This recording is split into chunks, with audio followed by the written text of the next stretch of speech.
Hi friends, welcome back to my channel.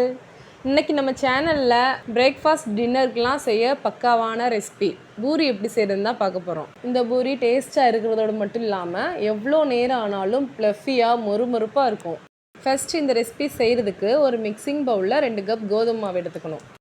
கூடவே தேவையான அளவு உப்பு, 2 டீஸ்பூன் எண்ணெய், இதெல்லாம் சேர்த்துட்டு நல்லா இதை கலந்துக்கோங்க. இதில் 1 டேபிள் ஸ்பூன் ரவை கூட சேர்த்து பிசையலாம். நான் இன்றைக்கி ரவை சேர்க்காமல் பண்ணுறேன். நீங்கள் ரவை சேர்த்து பிசையும் போது பூரி இன்னுமே ரொம்ப மொறுமொறுப்பாக இருக்கும். ஆனால் நான் செய்ய போகிற பூரி ரவை சேர்க்காமலே நல்லா கிறிஸ்பியாக இருக்கும். இப்போது தேவையான அளவு தண்ணி சேர்த்துட்டு இதை நல்லா பிசைஞ்சுக்கோங்க.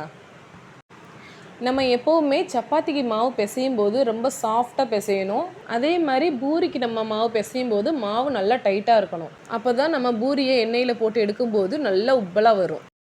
மாவில் தண்ணி சேர்த்து பிசையும் போது ஒரே டைமாக சேர்த்துறாமல் கொஞ்சம் கொஞ்சமாக தண்ணி சேர்த்து பிசையணும். நீங்கள் ஒரே டைமில் தண்ணியை சேர்த்து பிசைஞ்சிட்டிங்கன்னா மாவு கடைசியில் தண்ணியாக இருக்கும். அதனால் கொஞ்சம் கொஞ்சமாக பார்த்து சேர்த்துக்கோங்க. பூரிக்கு முக்கியமான விஷயமே நம்ம மாவு பிசைகிறது தான். நீங்கள் கரெக்டான பக்குவத்தில் மாவு பிசைஞ்சிங்கன்னா கண்டிப்பாக பூரியும் கரெக்டாக வரும்.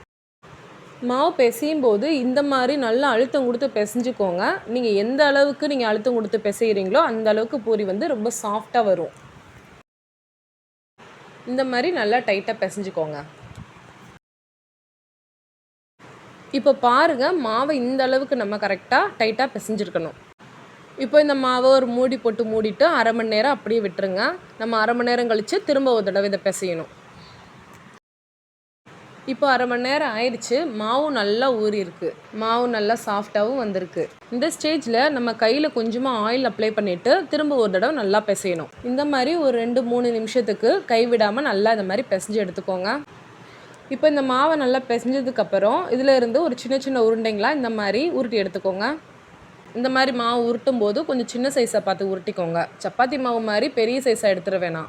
இந்த மாதிரி சின்னதாக ஒரு லெமன் சைஸில் இருந்தால் போதும். நான் மெஷர் பண்ணி எடுத்த மாவில் இவ்வளோ பூரி செய்கிறதுக்கு உருண்டை ரெடி பண்ணிக்கிட்டேன்.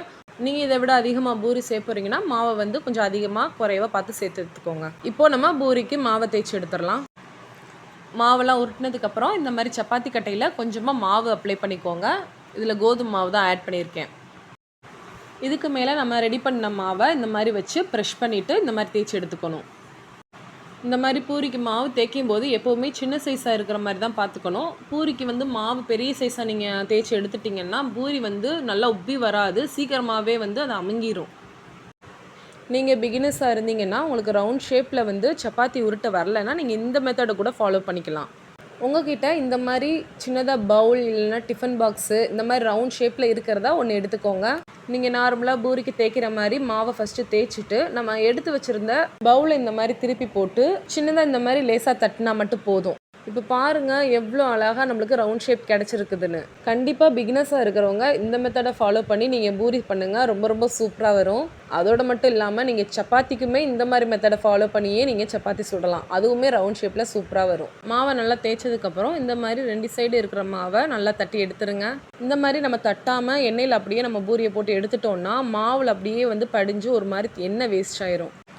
இப்போ நல்லா தட்டினதுக்கப்புறம் நம்ம எண்ணெய் நல்லா சூடானதுக்கப்புறம் இதை நம்ம போட்டு பொரிச்சு எடுத்துடணும்.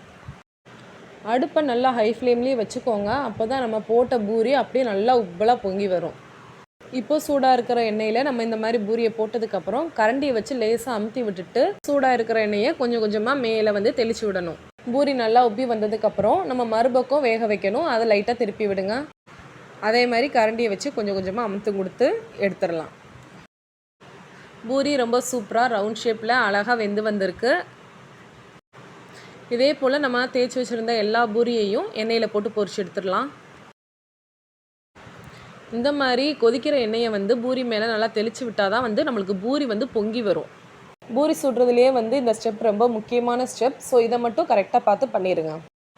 2 பக்கம் பூரி நல்லா பொன்னிறமாக வந்ததுக்கப்புறம் நம்ம இதை வெளியே எடுத்துடலாம். நான் எப்போ பூரி செஞ்சாலும் இதே மெத்தடில் தான் செய்வேன். நான் எத்தனை பூரி செஞ்சாலும் எல்லா பூரியுமே இந்த மாதிரி உப்பலாக தான் வரும். ஒன்று கூட டேமேஜ் ஆகாது. ஃப்ரெண்ட்ஸ், நல்ல கோல்டன் கலரில் ப்ளஃபியாக சூப்பரான மொறுமொறுன்னு பூரி ரெடி ஆயிடுச்சு.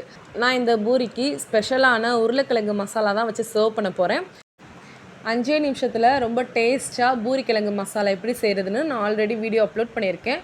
போய் கண்டிப்பாக பாருங்கள். ஓகே ஃப்ரெண்ட்ஸ், இந்த வீடியோ உங்களுக்கு பிடிச்சிருக்குன்னு நினைக்கிறேன். பிடிச்சிருந்தா லைக் பண்ணுங்கள், கமெண்ட் பண்ணுங்கள், ஷேர் பண்ணுங்கள். மறக்காமல் நம்ம சேனலை சப்ஸ்கிரைப் பண்ணுங்கள்.